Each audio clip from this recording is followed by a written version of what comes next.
Alright, here's our next video, solve system of equations by graphing. So there's a couple different ways to do this. We're going to work on graphing today. Our learning target is learners will be able to solve system of equations by graphing and finding the intersection point. So that's how you solve and find solve these. You graph both lines or all the lines and you find the intersection point that they have in common, and that is your solution. Okay, so how do we do that? Well, first, you got to graph each line on the same coordinate plane. Now, you've probably learned different ways of graphing. I've taught a couple different ways. You can use any of those ways. And you're just going to graph the lines on the same coordinate plane. Draw the lines, and what you want to do is you want to find the point where the two lines intersect. That's your answer. It's that intersection point. It represents the point that makes both equations true. And that's what you're looking for. So you're trying to find the common point that they have. And that represents the solution to that question. Setting up graphs, finding that common point, can answer a lot of guess and check problems that we can use. You can use to find these. It is possible to have parallel lines. These lines have no solution. So if you have parallel lines, you have no solution. Okay? And if it's the same line, sometimes you graph, you create two lines and it ends up to be the same line. That's infinitely many solutions because it's the same line. So every point is in common. So you'll either have a 1 point, no points, or all of them. Those are kind of your options when you're working on there. Okay? So let's do some examples. In our first example here, we're going to graph these lines. Okay, I'm going to use slope-intercept form. So I'm going to graph the y-intercept. That's -1. So here's my origin. So I'm going to put -1 right there. And then this is 1, so it has a slope of 1. So I'm going to go up 1 over 1. And I'm just going to put some points on there. And actually, it's kind of hard with this pen to draw a line, so I'm going to put lots of points on there so that I can see my points, because my line, I can't put a ruler on my screen, so that's not going to make it helpful. Alright, I am going to switch colors and use red so that we can tell the difference between my line. Next one is -x plus 5, so I'm going to go to plus 5, and then -x means down 1, right 1, so I'm going to make a couple points, and up there you can see my intersection point, so I'm going to try to draw my line the best I can, but you can see that I had that common point right here. That is my common point, so that's my solution to this problem. So what I do is I find out what that point is, and so I go over 1, there we go, okay, over 1, 2, 3, up 1, 2, that's my common point, so that was 3 right, up 2, so that has a point of 3, 2. So that is the answer. That's the solution to this problem. Given that information, that is the one point that they have in common. Okay, so let's move on to example 2. In example 2, I'm going to graph this one using y-intercepts, just because of the form that it's in.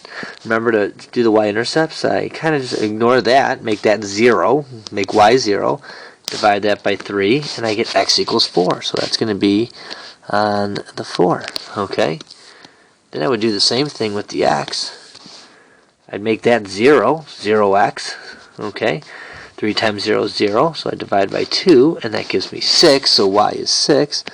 So I can go up to 6, and then I can draw my line here. Alright, again, it's going to be kind of hard with this pen and to draw, but that's what I get. Alright? Use the same philosophy on this one. Make y 0, so divide both sides by -2. Okay, that's going to be -4, so I'm going to change to a red pen. And we're going to go to -4. 1, 2, 3, 4 to the left. And then I'm going to divide by 4. Right that. And that's going to tell me that y is 2, so I'm going to go up to 2. And then I'm going to draw this line the best I can. And you can see I was able to make it good enough to find that common point. And what is that? 1, 2 to the right, 1, 2, 3 up. So this one is 2, 2, 3. 2 to the right, 3 up. That's their common point. Okay? Alright, so again, graph both of them, and then make sure, and on your paper you want to use a ruler. You got to have good graphs, use a ruler, and then you want to find the point that they intersect. Okay? And if they don't intersect on a grid line, it's kind of hard to figure out. There's other ways, and that's where other methods will come in besides this method. Okay? I'm going to move on to my next example. Alright, in example 2. Alright, I'm going to graph both these lines. So first one, y equals 3x plus 1, so I'm going to go to 1. And then that 3x means up 3. 1, 2, 3 over 1. 1, 2, 3 over 1. So that's that line. I'll graph that in there. Okay, and then my next one, we'll switch to blue. My next graph, I'm going to do y-intercepts. I'm going to divide by 9, divide by 9, so it's negative 2. 1, 2. For x, divide those by 3, and that's 6. 1, 2, 3, 4, 5, 6. And I'm going to graph that, and what kind of lines do I have here? Okay, well, when we look at these, if I could draw these a little bit nicer, alright, you'll notice that the blue point is always 1, 2, 1 away, 1, 2, 1 away. What does that mean? That as the lines move, that the points are consistently the same distance away? Well, that means that these lines are parallel. Okay, these are parallel lines. Alright, and so when we have our parallel lines, what do we got? Well, that means we have no solution. Okay, so you can double check my work. I could draw here, make these lines a little bit better in there, but they are parallel lines. You can check 1, 2, 1 up, 1, 2, 1 up. So they are parallel lines.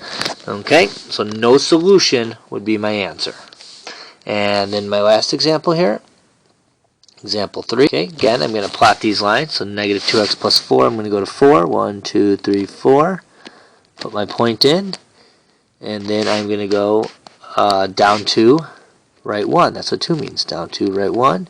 So that's my first line here. Draw that in there. Okay. Now I'm going to draw my other line using y-intercepts. So when I draw y-intercepts, I'm going to divide these by 4, and I'm going to find x is 2. So using my red pen, so you can see my other line, I'm going to make x2, and I divide these by 2, and I get y equals 4. So that's going to be there. And, oops, I just put the same points on top of each other, which means I just drew the same line twice. So these are infinitely many solutions. Anything works. It doesn't matter. They share every point. It doesn't matter what you plug in for x and y. They will work for both equations every time. So that's how you can end up with two equations that are the same. That's just two ways of writing that same equation. Okay, so you can have infinitely many, and if they're parallel, you have no solution. Otherwise, you have like our first two examples where they intersect at one point. Okay, have a great night, and we'll see you guys later.